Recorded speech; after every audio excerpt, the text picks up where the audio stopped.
Bueno, soy Leandro Manuel Iglesias, soy contador público. Fui formal institucionalmente consejero suplente por el gasto estudiantil, creo que en la primera tanda, cuando la universidad se normalizó, allá por el año 86-87, si mal no recuerdo. He sido director de extensión universitaria, subdirector primero, luego director de extensión universitaria. Y luego tuve la suerte de partir, tener otras experiencias en otros ámbitos. En la facultad en particular, luego me han llamado para ser docente de posgrado, incluso en otras facultades. He mantenido de alguna manera un contacto, relación con la actividad académica, quizás no tanto con económica.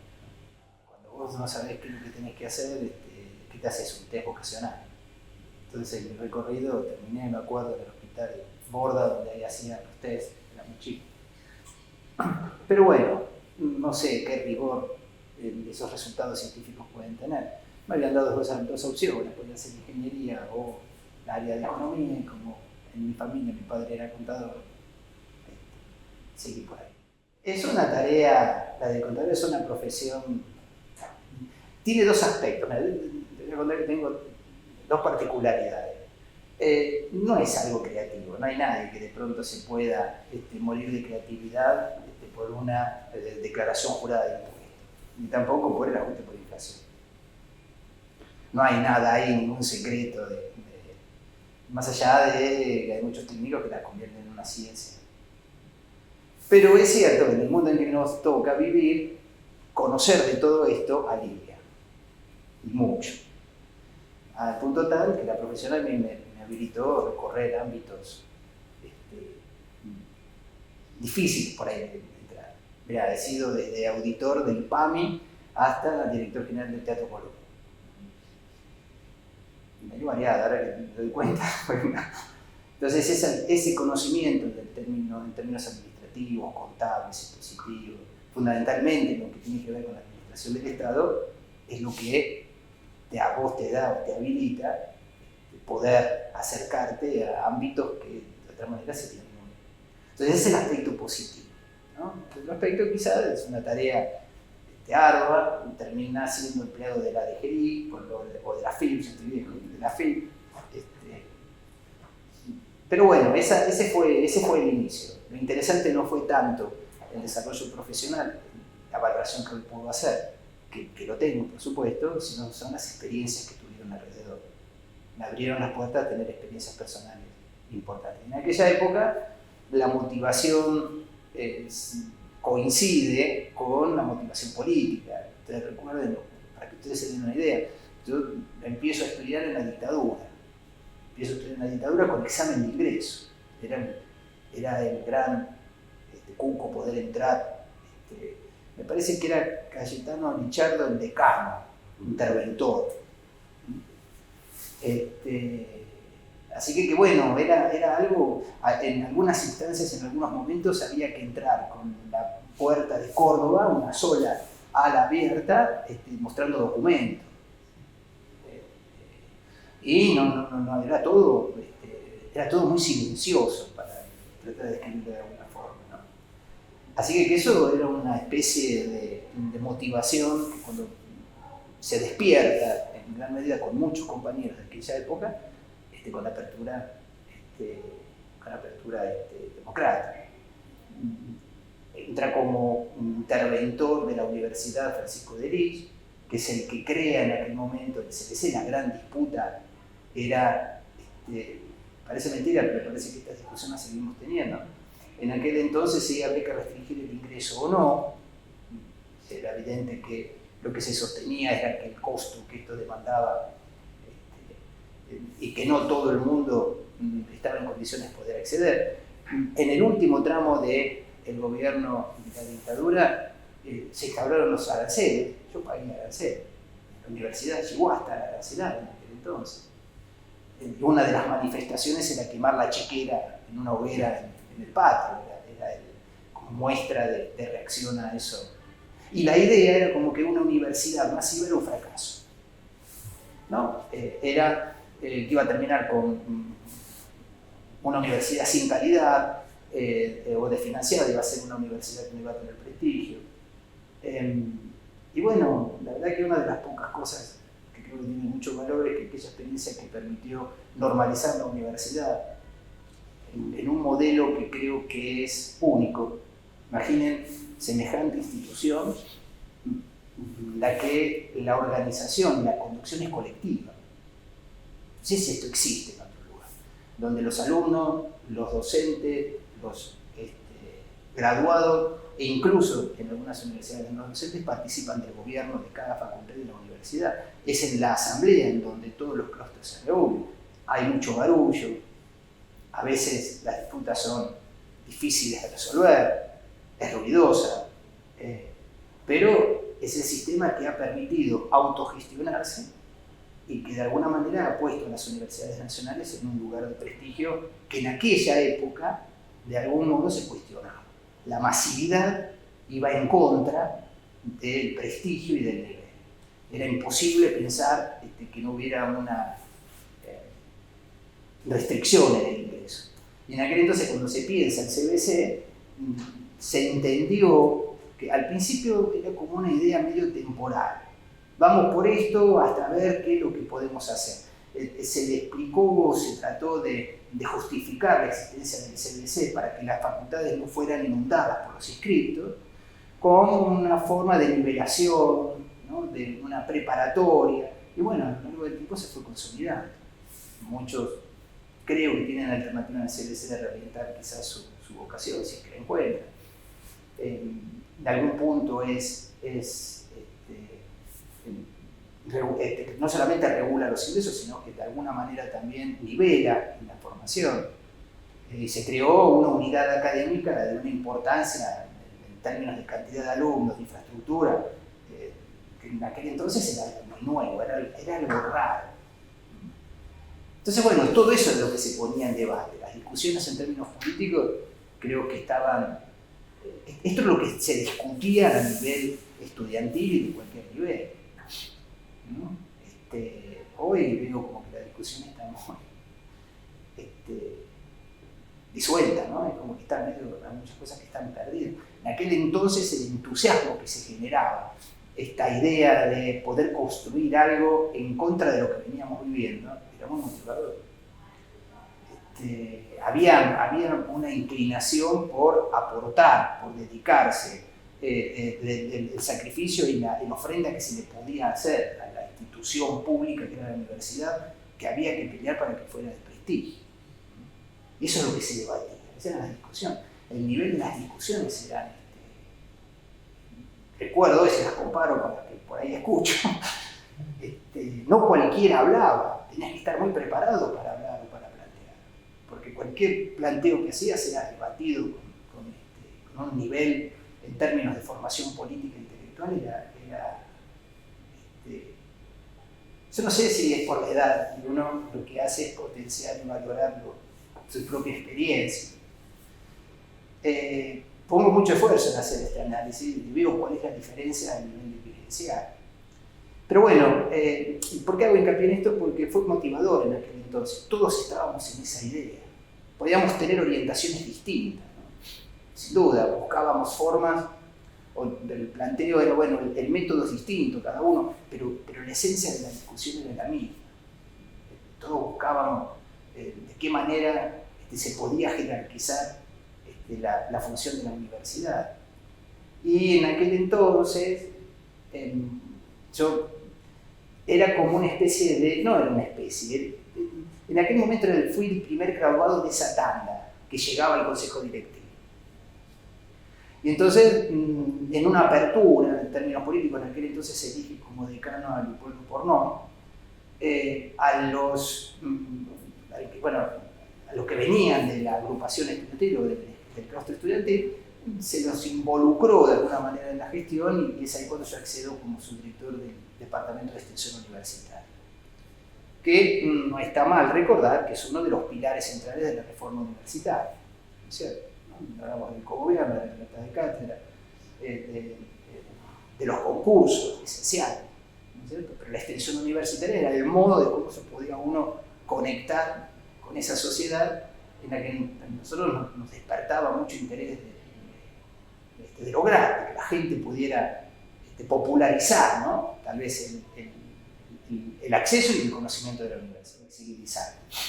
Eran planes muy estructurados y se buscaba la manera de alguna manera, de unificar ciertas materias o cierta formación, que hubiera materias optativas como para poder formalizar alguna orientación hacia algún tipo de especialidad. Eso fue lo que se discutió, porque el plan anterior era muy rígido, ¿no? Eran compartimentos muy estancos y eran muy claros. A lo largo de los años yo lo que veo es que, en función de mi experiencia, de lo que he vivido, tiene falencias, no se absuelve una formación. Puedo ser crítico, ¿no? Puedo ser muy crítico. Hay un aspecto de formación que creo que la universidad, o por lo menos esta facultad, no termina de comprender, que es la formación de gestión del Estado. La facultad no forma profesionales que estén en condiciones para poder afrontar responsabilidades de gestión en el Estado. El Estado es una especialidad, así como la impositiva lo es, o la auditoría lo es, que son los aspectos en términos profesionales y en la carrera más sobresalientes. ¿Por qué? Porque, bueno, tiene muchísima exigencia, porque demanda un estudio y un seguimiento de un montón de normas permanentemente actualizadas. Pero hay un aspecto que creo que en mi carrera, en aquel entonces, imagínate que había una sola materia de derecho, que era derecho público, y una sola, que no recuerdo cómo era el nombre, que se refería a la contabilidad pública. Había una que era contabilidad pública, era todo lo que se venga, y era una materia de creo que 4 horas a semana. Ahora, claro, a medida que uno va creciendo y recorriendo, te das cuenta que hay una estructura de parte del Estado que los profesionales de económica, cuando salen de acá, no están en condiciones. Y creo que la calidad de la gestión pública en gran parte se debe a eso. Voy a dar ejemplos muy sencillos. Cuando en el 95, 96 se genera la reforma del Estado, a través de la 2456 se cambia el paradigma de formación o de control. Antes había una especie de intervención de organismos de control previo a cada decisión. Acá, con la creación de lo que es la Sindicatura General de la Nación, la Auditoría General de la Nación, se estipula que la responsabilidad de los controles internos son de los responsables de cada institución. Y se crean las unidades de auditoría interna, para no aburrir. Y esas auditorías, esas unidades de auditoría interna, están obligadas por la ley, que son los que tienen que estar destinadas a controlar, recorrer los procesos, hacer los controles efectivos, es una fuente laboral muy importante de la área económica. Ya sean economistas, ya sean contadores, ya sean administradores, y se sienten perdidos. El nivel y la calidad, si me escuchan algunos auditores, seguramente esto después lo vamos a editar, uno se da cuenta con los niveles de las auditorías, son muy malos, no forman, la facultad no forma. Y hay un cúmulo muy importante de puestos a cubrir, nada más que en las áreas de auditoría, para vos poder analizar y evaluar alguna gestión. Ahora, si a eso le sumás los cargos de responsabilidad de gestión, vos vas a encontrar que hay mucha gente de oficio, quizás ni siquiera profesional, que hace años que está, que fue aprendiendo el ejercicio con la profesión. Esto de alguna manera está ligado con la segunda parte que Eduardo me decía, en todo caso lo hablamos después, a través de las pasantías. Pero esa falencia todavía existe, hoy no se forma, y es como que está olvidada esa parte. ¿No? Se habla de grandes empresas, se habla de la gran economía, se habla de la macro, se habla de la... pero una de las salidas laborales importantes y la calidad de gestión del Estado pasa por ahí. Y me parece que la facultad no termina de... Me acuerdo que una de las materias difíciles en estadística estaba Landro, ¿no? Era un tipo que era muy difícil de seguir en algunos puntos, más en la parte de estadística, que es... Después luego, él era actuario, creo, en una de las carreras de la facultad, y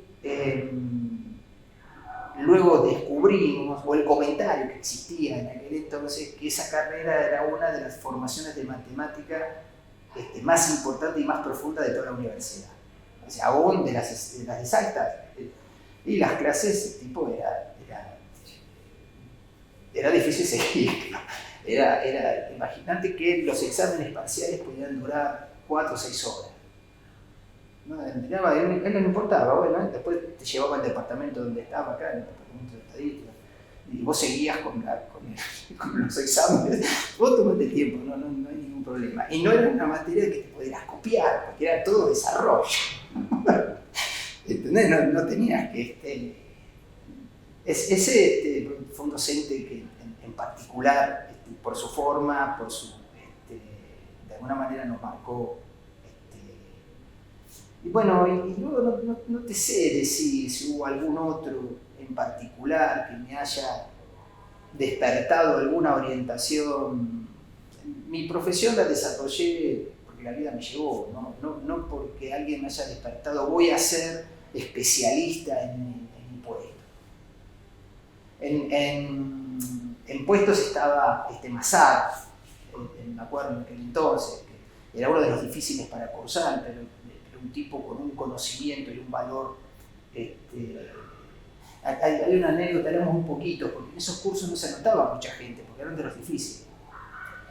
Y recuerdo que, claro, entonces a todos nos tenía muy individualizados, porque vamos a ser tan pocos, entonces el tipo sabía cómo era. En el momento de uno de los parciales, uno de nuestros compañeros se bloqueó, el tipo le dijo, mira, yo te tengo que evaluarlo desde el comienzo del cuatrimestre, yo sé que sabés, te voy a probar, pero sabés que el examen que diste es no tenés. Yo sé que no estoy malversando nada, yo sé que sabés, te voy a probar. No necesito llegar a esta instancia. El tipo se lo reconoció y lo aprobó, cosa muy rara en esa situación. Pero el tipo había logrado conocer cuál era nuestro nivel en la materia, y era un conocedor, y en términos humanos era...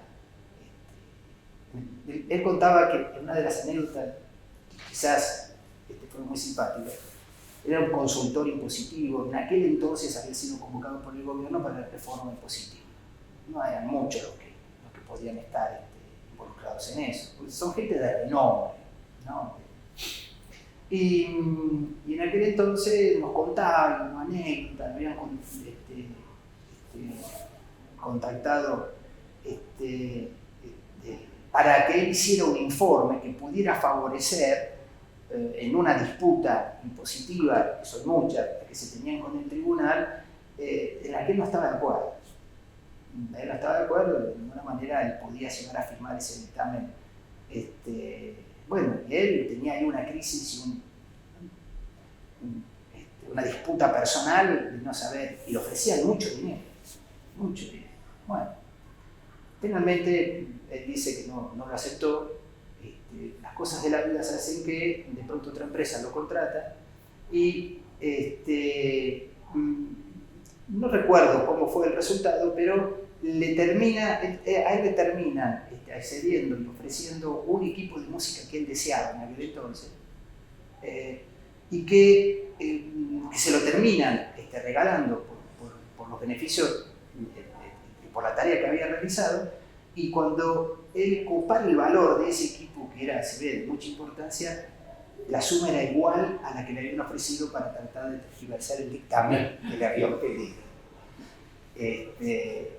Entonces decía, bueno, de alguna manera los valores que había que sostener aún, bueno, más en nuestras carreras en donde el interés económico a veces predomina, las cosas se confunden. Yo no sé si ahora hay docentes de esa calidad o de esa calidad, y sí, a veces el principio puede sostenerse por arriba de los intereses. Pero bueno, son los que de alguna manera te dejan, porque la carrera es larga y han pasado muchos años. Y luego te das cuenta que son pequeños detalles los que por ahí te hacen revivir los tiempos o las carreras o la formación que vos tuviste. Y esas cosas son las que te acompañan después en la carrera. ¿No? Porque son tipos que de alguna manera te han dejado no solamente la formación impositiva, era impuestos uno, que era la parte de ganancias, pero el valor no pasaba por ahí, porque en definitiva, ¿cuántas veces ha cambiado el impuesto a las ganancias? Imagínate que en los últimos años, casi todos los años lo están cambiando. Pero lo que nos logró transmitir, logró fue esa entereza, y de alguna manera eso te perdura. De eso no te olvidas. Con algunos todavía por ahí nos encontramos. Ahí yo te diría que tal vez podríamos tener dos, por lo menos a mí me pasó, dos etapas. La de los compañeros antes de la apertura política y los militantes que nos fuimos juntando no porque estuviéramos cursando alguna materia, sino porque ese ideal, esas ganas, ese llamado a la participación nos reunió. Entonces, bueno, sí, es un cúmulo de gente importante y algunos con los cuales mantenés relación, aún nombrándonos con las formas en que nos nombrábamos en aquella época. Te conserva y todo lo que se te viene encima, ¿no? Mirá, la última oportunidad, hay una compañera mía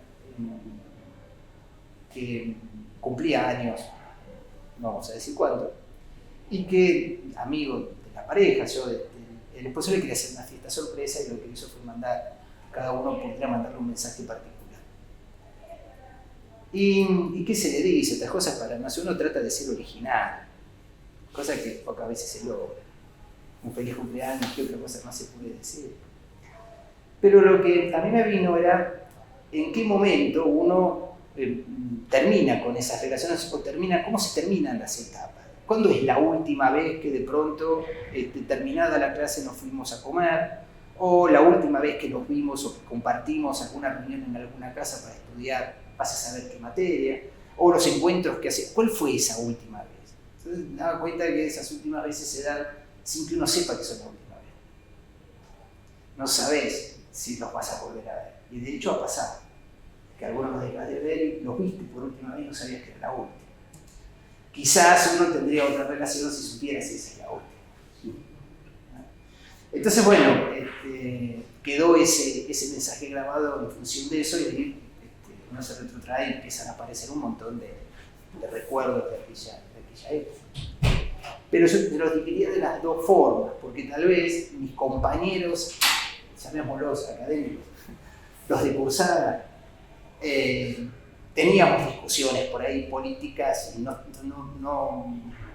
acordábamos, no teníamos muchas coincidencias en las definiciones. Recuerden que veníamos en una época muy dura, en donde la dictadura había lavado muchas cabezas. Y entonces el otro sector, el político, el militante, el que nos convocaba, era otra, en términos ideológicos, de discusión. Y eso después te va marcando y te va separando, ¿no? Va generando, la vida te va llevando por un camino que te va alejando y te lleva a otro lugar. Entonces tuve la suerte de tener muchos y muy repartidos. Y luego en la política lo que tiene son las disputas, y las disputas también. Se pierden relaciones, se pierden amigos, ¿no?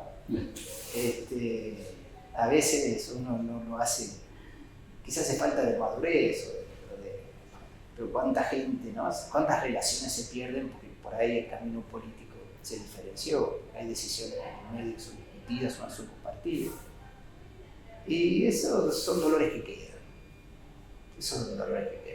Y bueno, y sí, claro que sí. Y eso me parece que es lo que está faltando ahora. Había mucha discusión. La referencia se generaba alrededor de tu capacidad y de la discusión. Quizás se fracasaba en la gestión, ¿no? Porque después había que gestionar si es que te tocaba gestionar. Pero en términos políticos, vos te acercabas, admirabas, escuchabas, había gente que tenía influencia sobre vos. En términos de pensamiento, discursivo. Entonces, vos te ibas alineando Luego venía la especulación, quizás, los políticos, que eso también lo hubo siempre, a pesar de que eran agrupaciones estudiantiles y uno podía pensar que deberían estar al margen de las grandes disputas. Creo que uno de los problemas fue que las disputas de la política grande se inmiscuían en las discusiones estudiantiles. Por responder a una línea u otra se producían rupturas que a veces en términos ideológicos no eran tales, sino en realidad había detrás algún tipo de interés. Pero sin duda que es formativo.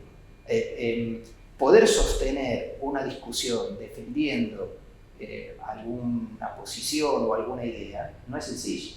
Cuando vos tenés del otro lado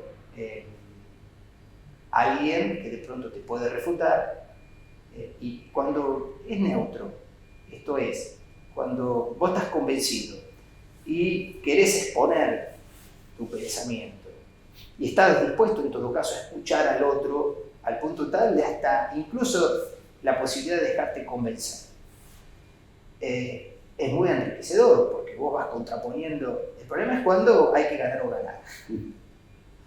Entonces ahí no hay una discusión constructiva, ¿no? Ahí hay una disputa de intereses y de poder, tratar de imponer, pero en aquel entonces éramos más ingenuos.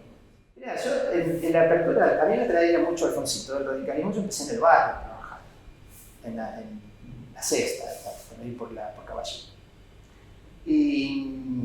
Pero bueno, la militancia del barrio era algo raro, en donde tenía mucha preponderancia los punteros, y uno no estaba uno creía en la participación, en la apertura espontánea.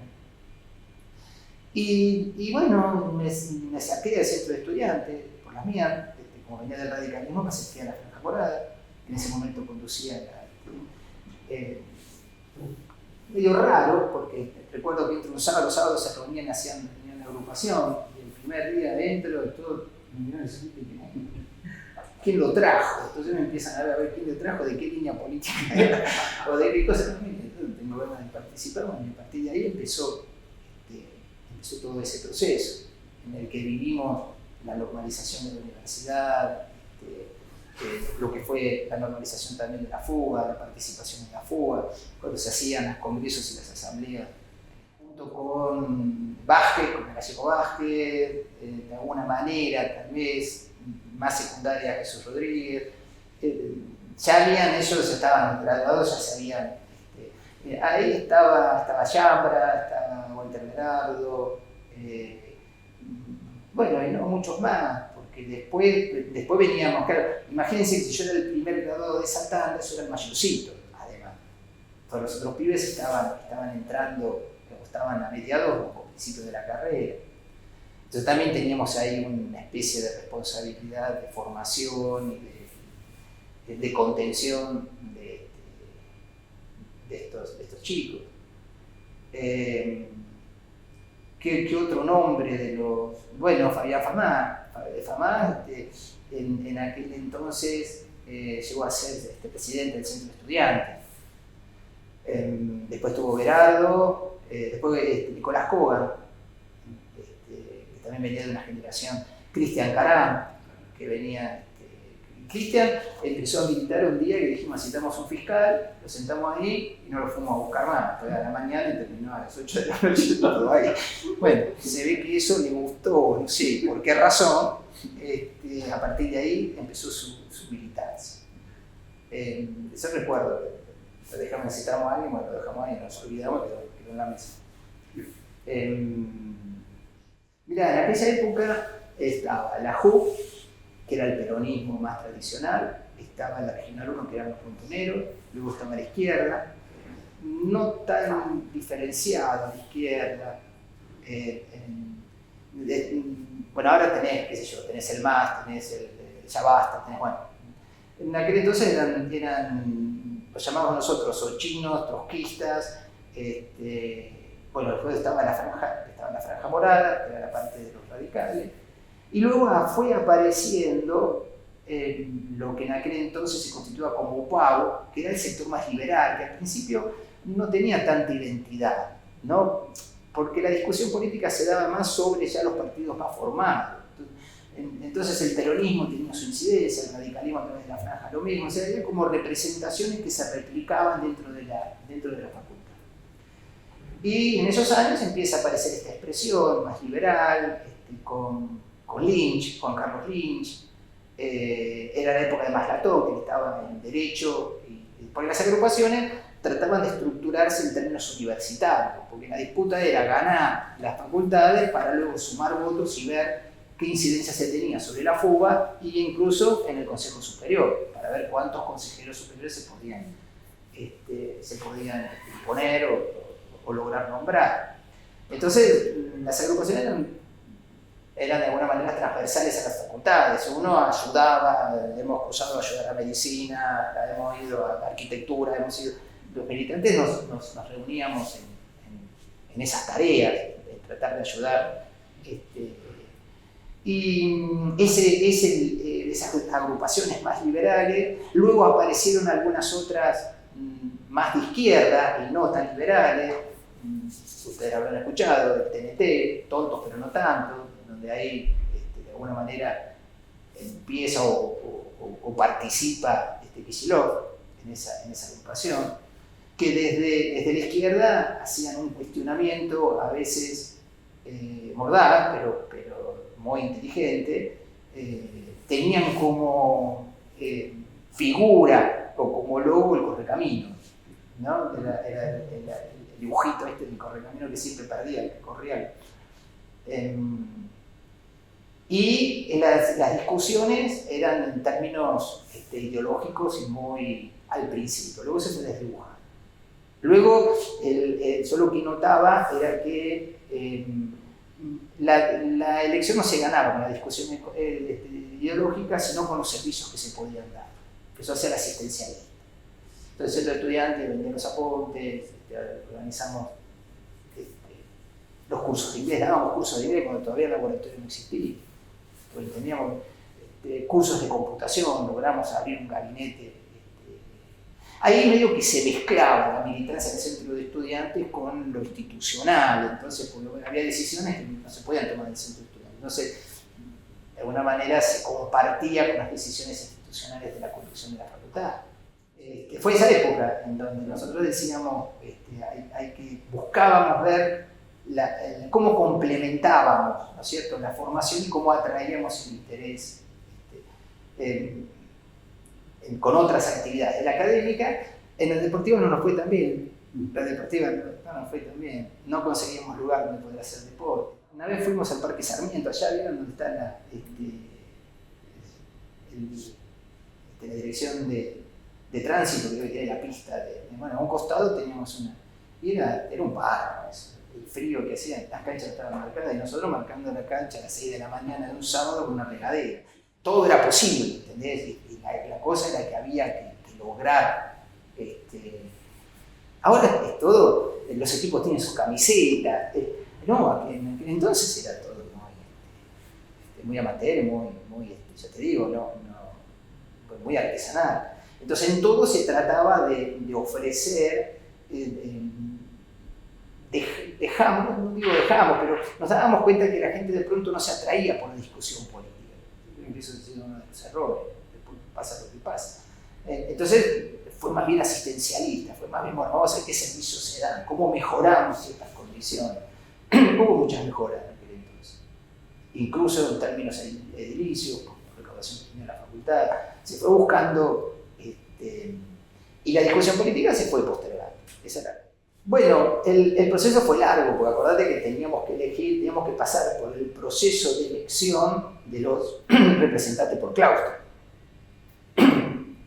Porque había que elegir los consejeros, en nuestro caso los estudiantiles, para luego nombrar a los consejeros superiores, y luego en la asamblea, en donde todos los consejeros superiores, todos los decanos iban a elegir el rector. Entonces era una movida de la dimensión espacial. Vos venías de la dictadura y de pronto te encontrabas con que de pronto, ¿quién puede ser consejero? Había tipos que tenían que estar bien formados. Entonces, esa discusión ya al principio era llegar a ser consejero, era porque tenías una formación, una representación muy pesada. Entonces ya ahí era un honor y no cualquiera llegaba. Y el proceso fue largo a lo largo de ese año, porque se iban a unificar las elecciones estudiantiles e institucionales con las del centro de estudiantes. Las del centro de estudiantes eran todos los años, las regulaba el centro de estudiantes, se terminaban algunas discusiones, siempre había mucho barullo con las fiscalizaciones, las discusiones. En la del consejo, que se hacían juntas, en esa ocasión, era ya institucional, o sea, había autoridades, estaban en cada mesa autoridades. Abraham Gag era uno, estaba como secretario, no sé si no estaba como secretario académico ya en ese entonces, después claro que lo fue. Y recuerdo que me tocó la mesa donde él fiscalizaba. Me vino esa imagen ahora de verlo a Leonardo. Y bueno, y el montar, era una experiencia, te digo al principio. A mí lo que me pasaba es que era algo raro que pasaba, ¿no? Cómo estructurar algo que primero no tiene ejemplo en ningún lado, no es un modelo. Sí, de 1918, pero en el medio ha habido muchas cosas, ¿no es cierto? Intervenciones de la universidad, no sé si no estuvo más tiempo intervenida que funcionando formalmente. Las definiciones eran claras, ¿no? Y eran deseadas, eran objeto de deseo, pero no teníamos mucha práctica de cómo esto funcionaba. En aquel entonces los concursos docentes eran poco y nada, las designaciones eran, de hecho, esta habrá sido una de las facultades que menos concursos tenía. Eran designaciones temporarias, o sea, ese principio medio que no se cumplía. Después íbamos comprobando que también a veces los concursos estaban amañados, entonces ese principio después, la reforma, y después te das cuenta, ¿viste? Que hay una especulación de qué ver, en qué carrera, posiblemente después lo tengamos que editar, en qué carrera vamos a hacer, porque estos son más amigos que los otros, y entonces no tenemos los jurados, y los jurados que tenemos, después empieza todo ese desorden, ese barullo que perjudica el sistema. Pero vos imaginate que veníamos de la dictadura, teníamos que presentar documento para entrar, y de pronto se veía esta apertura en donde vos, como estudiantes, ibas a ser parte de la conducción. Ibas a definir y a discutir los planes de estudio. Entonces nos preparábamos, hicimos una jornada, a veces que fue en Mar del Plata para discutir la reforma del estudio. Y vos no podías quedarte atrás. Vos como alumno tenías que llevar algo que fuera razonable, que sea atendible, que no tenías que discutir con los docentes, con el decano. Era una experiencia que no teníamos práctica en eso. Y bueno, a mí lo que me parece es que a lo largo de todos estos años ha demostrado que es una modalidad exitosa, más allá es autogestionada y es exitosa. Ayudante en auditoría operativa, y bueno, después me llamaron para el área de posgrado en gestión artística cultural, tanto acá como en filosofía. Y en grado me inicio porque el jefe de auditoría de PAMI, del cual yo era auditor, estaba en una responsabilidad de las áreas, necesitaba un ayudante porque era profesor acá, y bueno, no sé si fue una motivación o no fue. Empezamos y eso habrá sido en el 96, 95, 96, más o menos. Y luego dejé, y después por insistencia estaban armando las carreras acá. Yo tuve mi carrera, yo la fui desarrollando en el área, la experiencia más importante en el área artística cultural. Y una de las docentes de filosofía insistía, estaba como directora del conservatorio en la ciudad de Buenos Aires, era el director general técnico y legal del Ministerio de Cultura, y me insistía, yo decía que no, bueno. Me siguió, cuando fui a La Plata, me seguía, me insistía, bueno, y ahí empecé. En el interín me llaman de acá para el área, ¿sabes qué?, de gestión pública, para completar la formación en gestión pública. Porque en el armado de formación de gestión artística cultural está todo bárbaro, pero más en nuestro país, es una historia muy larga, en nuestro país la injerencia o la intervención, la participación o la relación con el Estado es central. en la actividad artística cultural. Entonces le faltaba una pata y bueno, y ahí, y eso habrá sido en el 2000 habrá sido 2000, que Carlos Elía en 2000 me insistía, me traía a hacer charla, me traía porque ¿qué pasaba? Tenía muchísima actividad, mucho trabajo, además en la época en donde yo viajaba a La Plata todos los días. Entonces, yo venía acá a dormir nada más a Capital. Y había que armar las materias. Porque vos decís, bueno, principios de administración o principios contables o administración de gestión. ¿Y dónde está eso? No es la materia de análisis 1, que vos vayas y tenés un programa y decís empezás por acá y terminás. Son graduados que le tenés que formar y armar una materia que les sirva. Es un público general que no tiene formación por lo general de administración. Era todo un trabajo que había que ponerle cabeza y armarle cabeza. En aquel entonces aprendí, había un docente de Estados Unidos que decía una materia y se tarda entre 5 y 6 años en armar. Y yo me quería matar porque justo decía, una materia para que sea una materia, bueno, sí, más o menos, entre 5 y 6 años hasta poder saber una materia nueva. Entonces, bueno, ese era el esfuerzo que no estaba en condiciones de hacer. Entonces, de alguna manera me fui pegando en ese plano. Pero bueno, después te vas llevando. Cervantes se fue a la UBA. Yo cuando entro a extensión, la dirección de extensión, fue cuando se normaliza en la facultad. Está Pornoy, lo nombran a Difonso como secretario de extensión y a Brignoli como director de extensión. Yo entré como subdirector. En esa especie de componenda radical peronista, porque Brignoli venía del área de Cervantes y Cervantes se va a la universidad. Que no recuerdo si estaba en el área de planificación, estaba con Mufati, estaba con Grum. A ver, van apareciendo los nombres. Pero no, Cervantes ya estaba en la UBA, no estaba en él después es decano, pero yo ya no estaba más en la facultad, muchos años después. No sé si soy crítico de lo que se pudo hacer en aquel entonces. Nosotros veníamos con una idea de abrir la facultad. Entrar en extensión era tener la posibilidad de acercar la universidad al medio. Pero al medio, a la comunidad, decir, bueno, ¿cómo lo insertás? ¿Cómo un debate que nunca se termina de resolver bien? Por lo general se generan compartimientos estancos que vos creés que hacés, pero la gente no.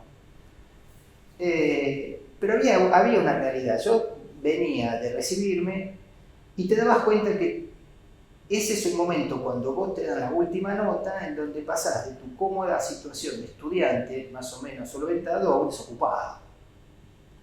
Y sin experiencia laboral es muy difícil. La experiencia laboral es la que a vos te permite utilizar, ¿no?, los conceptos y la formación que tuviste en la proporción adecuada para poder atender cada uno de los problemas que se te presentan. Esa es y eso la facultad no. Entonces nos dábamos cuenta que había algo ahí que había que tratar de resolver. Y ahí con Brignoli empezamos a pensar en estas especies de pasantías. Bueno, vamos a generar las pasantías. Que era algo también raro en aquel entonces. Creo, no porque nosotros fuéramos brillantes, pero creo por una falta de oportunidad otras facultades todavía no lo habían visto. Y porque nosotros teníamos la facilidad o la posibilidad de poder atender ciertas necesidades del Estado. Entonces empezamos a hacer convenios con organismos estatales en donde necesitaban cuadros técnicos que no tenían, tanto de formación como de mano de obra, ¿no? ¿Qué es lo bueno y qué es lo malo? También esto lo abrimos a las empresas privadas, ¿no es cierto? Ahí ya con un debate un poco más intenso, con ciertas dudas. A ver si les puedo explicar por qué. En el sector público la situación era una situación de oportunidad. Y lo dijimos, es el momento de entrar. Lo interesante de esto es que mucha gente luego terminó siendo conducción de los organismos de economía gracias a esas pasantías, ¿no? Que llegó a ser su tesorero de la Nación. Años después, cuando eso pasaba, decía, vos sos y vos ya no te acordás, ¿viste? Así que eso tuvo éxito, estuvo bien, todo está ligado con otra otra concepción, ¿no? De entender que la universidad es pública, solventada por el Estado, está bien que sea la herramienta, el instrumento, la consultora o el ámbito sobre el cual el Estado se pueda sostener. ¿Cuál es el problema? Y que el sector privado no le gusta eso. Entonces, consideran o entienden que esas consultorías tal vez no deberían ser de las universidades, que están solventadas por el Estado, ya que lo tengo pago porque no lo uso. Entonces lo acotan, dicen que esto hay que licitarlo, que es competencia desleal, entonces que las universidades estatales no deberían brindar estos servicios. En el sector privado promovimos mucho con empresas de primer nivel, les interesaba porque era evidente que la calidad de la formación universitaria nuestra era diferencial, más en aquella época. Pero ¿qué era lo que pasaba? Mirá, nosotros llegamos a tener total de pasantes. ¿Cómo funcionaba esto? Nosotros ofrecíamos el servicio, detectábamos alguna necesidad. A veces tenía que ver con la capacitación, con relevamiento, con procesos. Y mucho era mano de obra. Necesitaban gente para trabajar y se iban adelante porque no había... El Estado no podía contratar, ¿no es cierto?, de esta manera.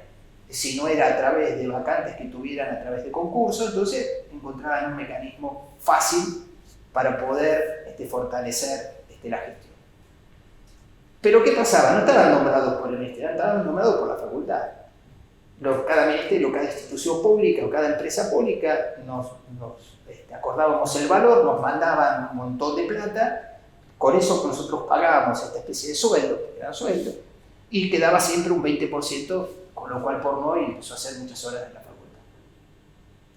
Llegamos a tener, no sé, imagínate que era en firma digital, pero en el instituto nosotros teníamos que firmar toda la liquidación y como 700 personas, entre graduados, estudiantes y docentes trabajando.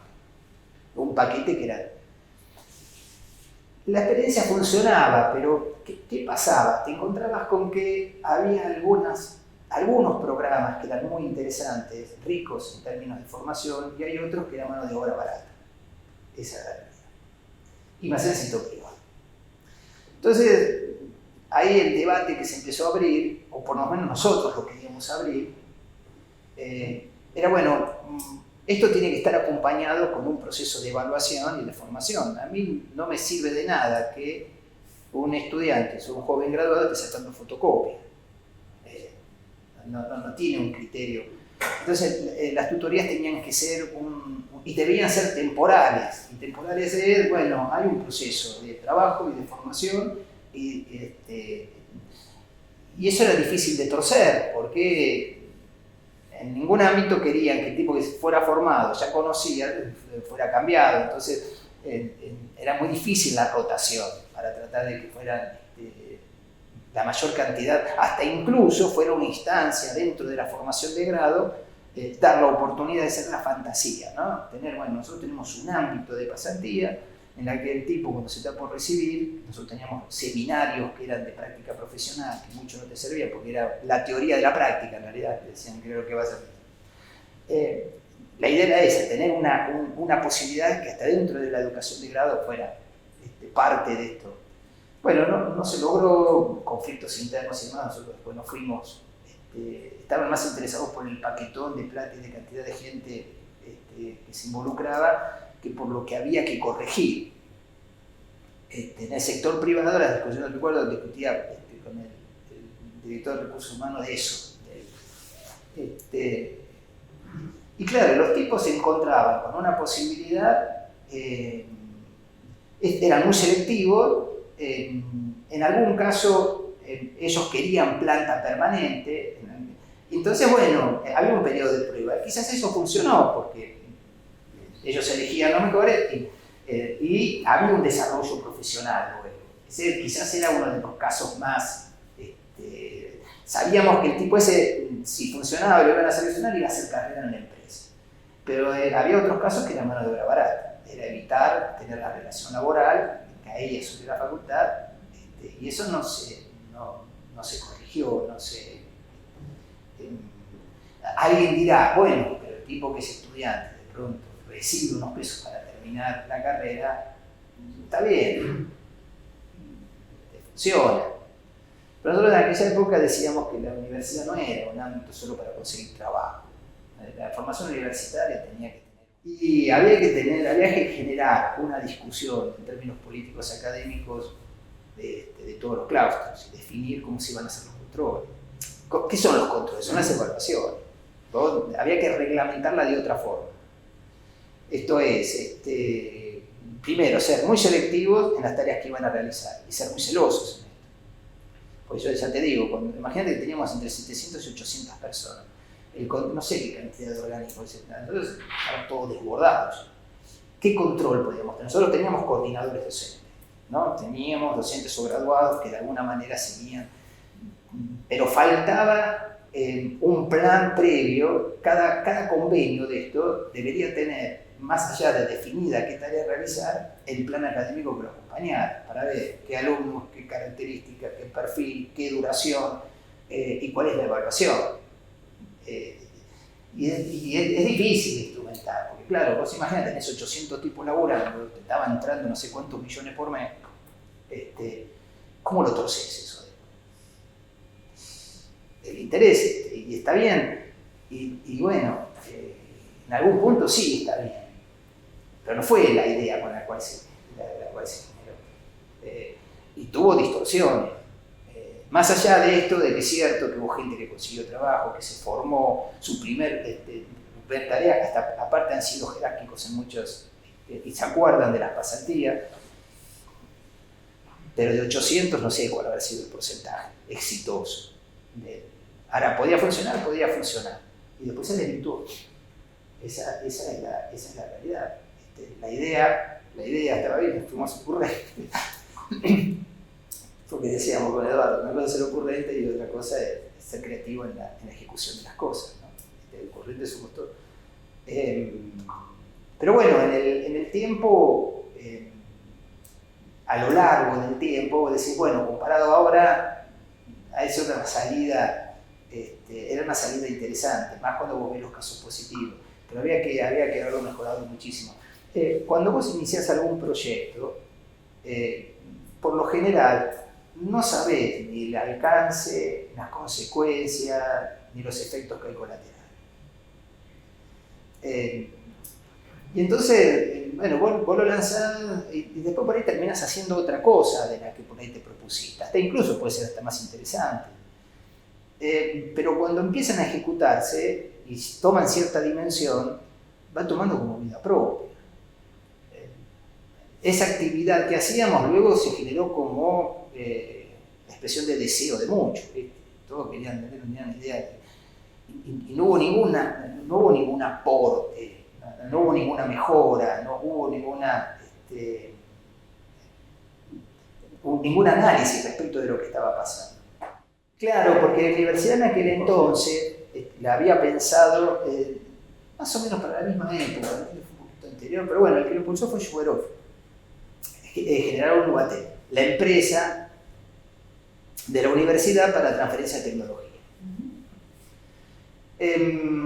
Y entonces, claro, nosotros veíamos que aparte esto empezó a correr como el pólvora, porque se empezó a generar, no sé si había alguno. Yo recuerdo que el primer cheque que habíamos recibido, porque en aquel entonces el cheque de una transferencia era firmado por Broderson. Imagínate, y Broderson no le daba un mango a nadie, o sea que para nosotros era como una cosa de decir, mirá lo que hemos logrado. Me van apareciendo estas imágenes. O sea, tal tipo que tenía que cuidar de la secretaria de Hacienda de aquel entonces, de Zurdueña, que tenían que tratar de sostener y evitar que habían aceptado el mecanismo. O sea, nosotros nos encontramos con una puerta que se abrió y después, bueno, después vinieron los desvíos, que es muy difícil de contener. La disposición del dinero, en realidad, nosotros no tocábamos nada, porque todo entraba en la facultad. Nosotros lo que mandábamos eran las liquidaciones de lo que había que pagar y luego todo lo administraba Portnoy, muy vivo. Portnoy había hecho había iniciado muchas obras y él nos promovía, porque decía, no, claro, necesitaba plata para arreglar muchas cosas en la facultad. Pero terminado el proyecto, creo que eso se quedó en mitad del camino. Funcionó, pero no había mucho de eso. Luego, con algunos conocidos de farmacia algo se trató de hacer.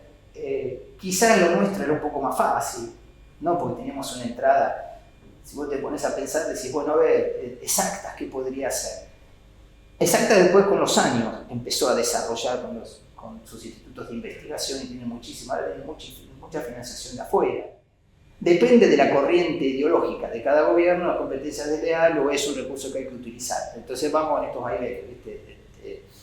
Entonces hay momentos en donde sí, vamos a contratar universidades, ahora la tendencia de ahora es decir, no, todo tiene que ser competencia y que vayan todos a competencia desleal.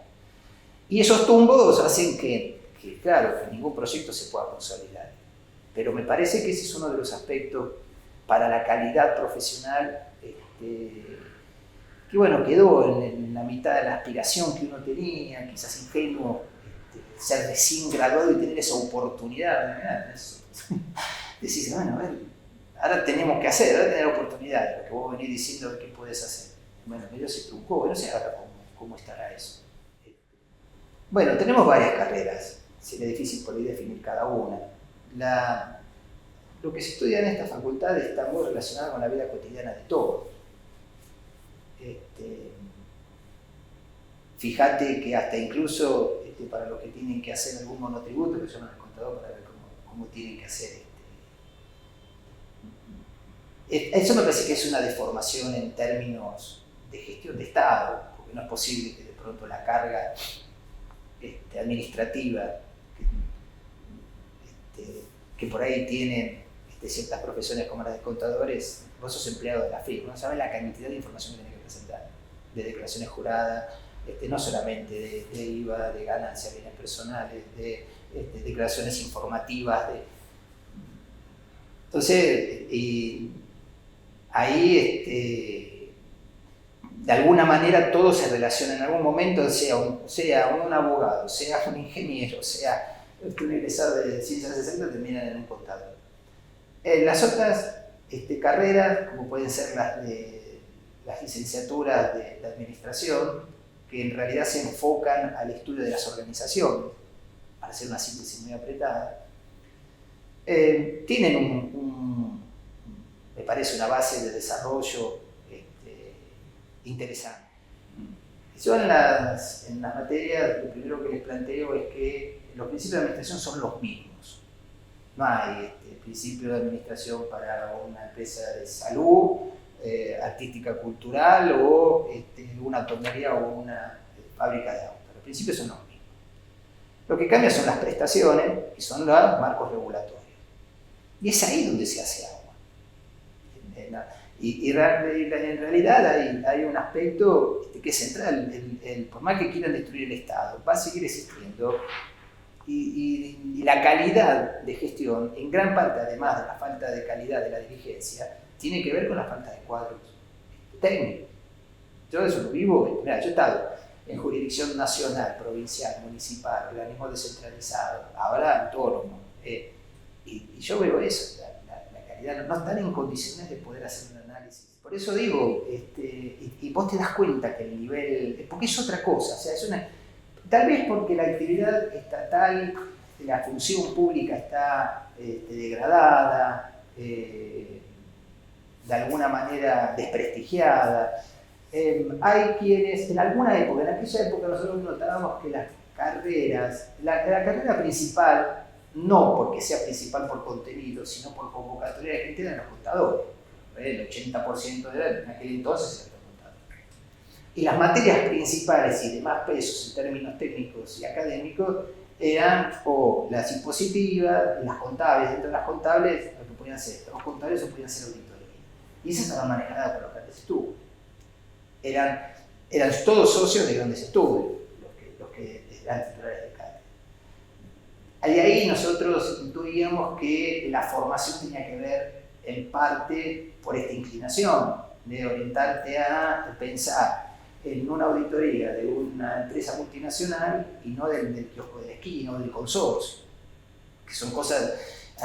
Otros te dicen, bueno, pero si vos sabés, pero por lo general fue orientado, se ha tenido esa orientación. Y cuando se ha tratado de flexibilizar las carreras, se llegó a un medio término, no hay una una clara especialización, ¿no? No sé ahora cómo estarán, pero en aquel entonces eran sí, te agregaban materias optativas que sumaban puntos y eso de alguna manera podía ser, pero era muy limitado, no iba troncalmente, estructuralmente no iba a modificar la formación. Y me parece que en parte es eso, que se está alejado de la toma de decisiones. Y es algo raro porque la universidad es pública y sin embargo uno de los sectores importantes que tiene que ser el Estado no te forma para eso. Vos tenés la escuela francesa o la italiana y son formadores, el presidente de Francia, chicos de esa escuela, y los funcionarios públicos son todos cuadros técnicos. Entonces ahora vos te encontrás con que tenés una terraplanista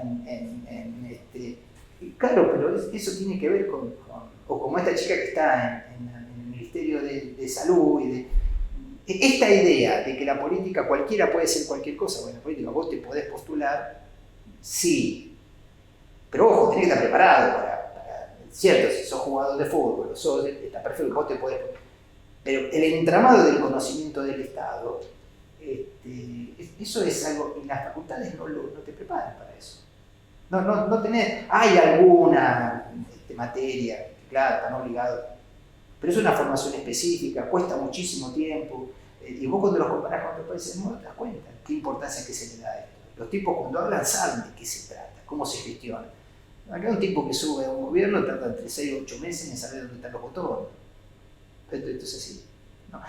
Imagínate que un gobierno cuando asume dicen que por lo menos necesitan 7.000 cuadros para poder controlar el Estado. La mayoría de ellos son de esta profesión.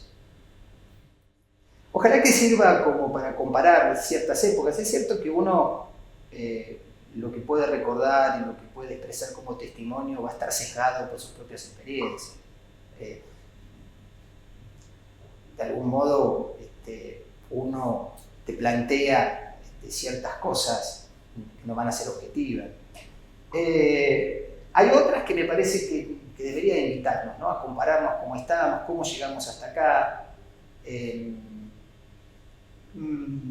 Comprender que si llegamos hasta acá con esta universidad ha sido por todo aquello que se hizo en aquel entonces, con todos sus defectos, dificultades, con todo el ruido y los barullos que se hacen. Es difícil gestionar en un ámbito colectivo. Eso es difícil, sin embargo se ha logrado en muchos años. Es un mérito importante. Creo que hay mucho camino por recorrer, mucho camino por recorrer. La formación académica debería estar más atenta en forma constante a qué pasa en el medio. A veces eso, ahora se está poniendo mucho esfuerzo con las carreras, vieron las carreras cortas que están tratando de ofrecer, es un llamado de atención. Me parece que la sociedad les está planteando, eso es bueno. Y creo que, bueno, ojalá que esto sirva como testimonio. Las comparaciones son horribles, pero es lo que nos permite avanzar, ¿no? Dice, bueno, ¿qué cosas podríamos recuperar tal vez de aquel entonces? Y ojalá que sirva para ese sentido, ¿no? De comprender por qué estamos y cómo llegamos hasta acá y qué cosas son las que tenemos que mejorar.